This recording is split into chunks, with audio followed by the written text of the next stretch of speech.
sina Eric, tas nalaman nila tayo pumatay kay Leon Dominguez.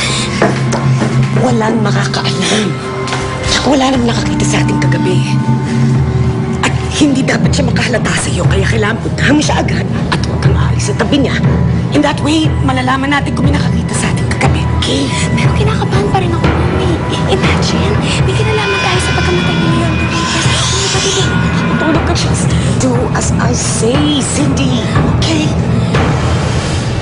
We're on? Oh, Han, yeah. Have you read the papers?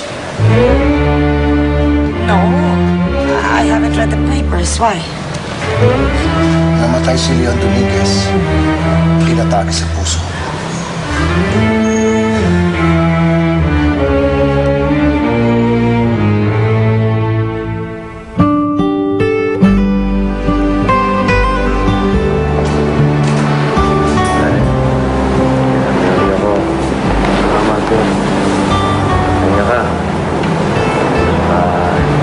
Relax ka lang, ha?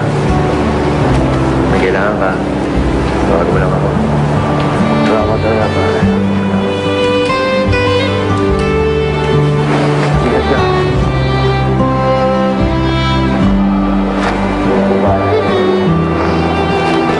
Salamat din.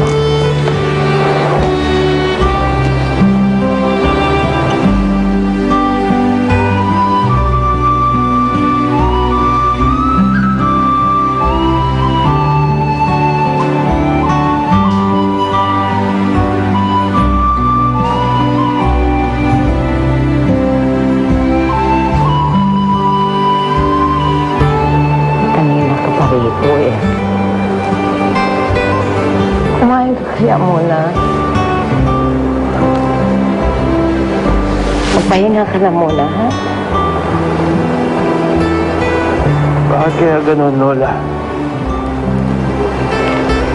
Bakit hindi pa nahintay ni Lolo na matupad yung pangarap nila ni Tatay para sa akin? Siguro, pagustuhan na rin ng Panginoon yon na dapat ikaw nang magtuloy sa mga pangarap na yon. Alam ko eh. Kaya mo na yun.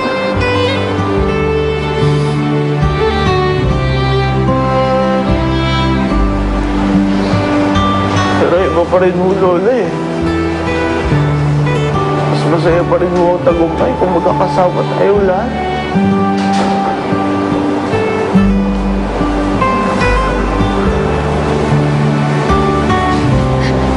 Andito pa naman ako eh. May lola ka pa rin. Magtulungan tayo.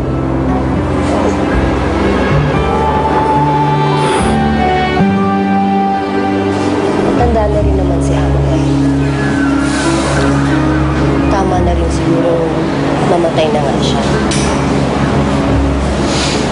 Ngayon wala nang matanda. Wala nang makikialam sa laban ko kay Eric.